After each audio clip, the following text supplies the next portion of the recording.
এই নাও, এগুলো বিক্রি করে ব্যবসা করবে। তুমি কি পাগল হয়ে চলো? না গো, আমি ঠিকই আছি। কই নাও। না, তা হয় না। কেন হয় না? স্ত্রীর সব স্বাদ আহ্লাদ বিক্রি করে আমি বড়লোক হতে চাই না। শুনেছি টাকার অভাবে মাঝে মধ্যেই আপনাদের উপোস থাকতে হয়। কিন্তু এমন সাজগোজ আর বাহারি ঢং দেখে তো মনে হয় আসলে সব মিথ্যে কথা। কি বলতে চান আপনি? কেন, আমি কি আপনাকে বোঝাতে পারিনি?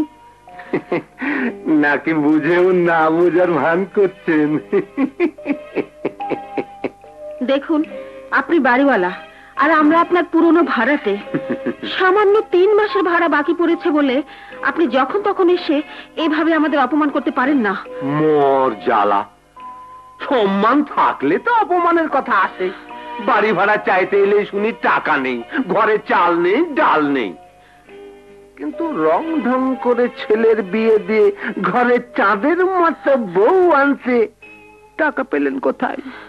মনে হয় শুধু মালদার জুয়েলারির বেটিকে ফাঁসিয়েছেন।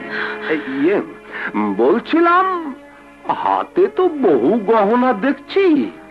ওই নরম হাত থেকে গরম গরম দুখানা খুলে দিলেই তো লেঠা চুকে যায়। মনির সাহেব, মুখ সামলে কথা বলবেন। আমার বাড়িতে বসবাস করে আমাকে এত বড় অপমান! থামুন।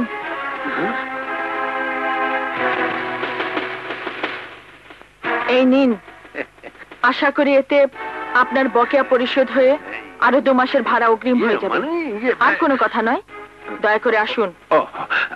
আচ্ছা আচ্ছা, এতে চলবে।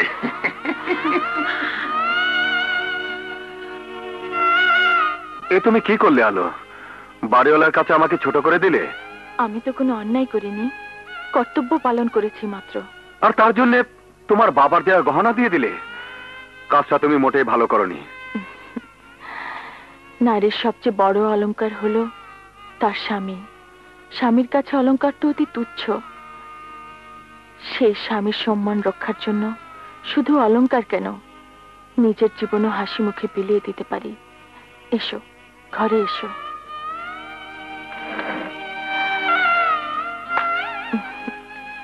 এই নাও, এগুলো বিক্রি করে ব্যবসা করবে। তুমি কি পাগল হয়ে চলো? না গো, আমি ঠিকই আছি। কই নাও। না, তা হয় না। কেন হয় না? স্ত্রীর সব স্বাদ আহ্লাদ বিক্রি করে আমি বড়লোক হতে চাই না। বড় ছোটর কথা নয়, স্ত্রীর সব স্বাদ আহ্লাদ গর্ব যা কিছু বলো, তার সবকিছুই হলো তার স্বামী। সেই স্বামীর দুঃখের দিনে স্ত্রী যদি কোনো কাজে না আসতে পারে, তবে স্ত্রী আর কাজের ঝির মধ্যে পার্থক্য কি? আলো, হ্যাঁ, এখন বুঝলাম। বাবার বাড়িতে যাচ্ছিলাম, এখানেও তাই। আলো, তুমি আমাকে ভুল বোঝো না। ভুল?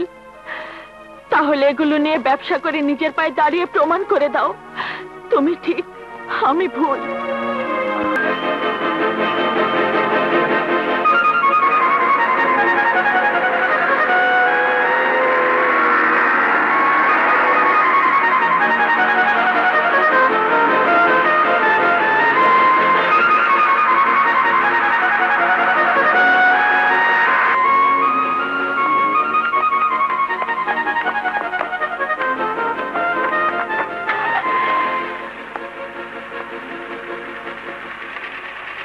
কি বলে তকদির? তকদিরের ওপর দোষ চাপিয়ে বাড়ি ছেড়ে দিয়ে নিরুদ্দেশ হওয়া যায় না। সহায় সম্পদ ছেড়ে বস্তিতে উঠলেই নিজের পরিচয় গোপন করা যায় না। ভুল করছো হেলেন। সহায় সম্পত্তি আমার কোনোদিনই ছিল না, এখনো নেই। ছিল আমার বাবার। আর সন্তান হিসাবে তার ঋণ পরিশোধ করা ছিল আমার দায়িত্ব। তাই বলে বস্তিতে থাকবে? শুধু বস্তি নয়, শুনলে হয়তো ঘৃণা করবে। আমি দিনমজুর রিক্সা চালাই, তুমি ধনির দুলালি। সামান্য রিক্সা চালকের সাথে সম্পর্ক না রাখলেও আমি মনক্ষুণ্ণ হব না। সম্পর্ক রাখা না রাখা আমার ব্যাপার। তাছাড়া আমি মানুষ বিপ্লবকে ভালোবেসেছি, ভালোবাসবো। কিন্তু হেলেন, তোমার বাবা আমাদের এই ভালোবাসাকে কোনোদিনই মেনে নেবেন না। তাই বলছি, তুমি আমাকে ভুলে যাও। ভুলে যাব? কেন ভুলে যাব? তিল তিল করে তোমার আমার মাঝে যে ভালোবাসা গড়ে উঠেছে, সে ভালোবাসা কি ভুলে যাওয়ার? ভাগ্যের ফেরে আজ তুমি না হয় গরিব হয়ে গেছো, তাই বলে তোমার মনটাও গরিব?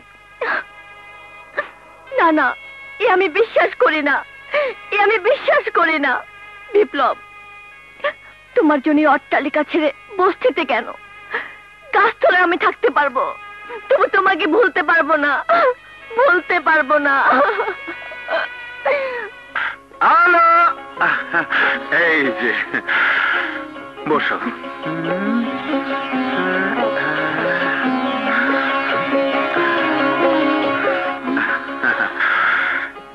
এগুলো তোমার পুরনো গহনা, আর এইগুলো নতুন।